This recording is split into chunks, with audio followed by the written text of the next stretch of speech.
Значи преди, може ли да ви покажа, преди да излезе чутането, нали, това, което вие нататък ще видите, нали, този уред, е било, всеки собственоръчно е правил. Ето какво е правил, нали, собственоръчно. Погледнете как, нали, са си го издялкали. Това е старо, това е на дядо ми. Как се казва? Каванче? С камъче, да. И така се е трило. На времето така е било. Ще ни покажете ли? Да, ето. И сложила съм мисулта и така е било на времето. Преди да излезе чутането, защото чутането е направена вече, имало е и струк да се направи, пък това е собственоръчно така.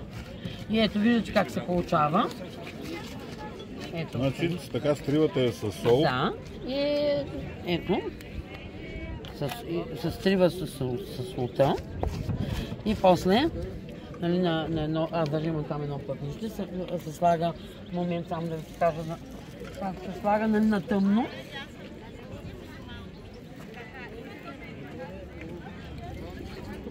Защо трябва да е на тъмно? За да не си загуби цвета. И даже става по-хубава. Нали, от тук слагаме ги в таби, слагаме ги, нали, на тъмно. Някой, сега вече е модерно, в фурната с, нали, да се суши. Да, да се изсуши във фурната или в сушилня, обаче е най-хубаво на тъмно или ако е на слънце, може да бъде покрита. Трябва да бъде покрита, нали, когато е на слънце. Добре.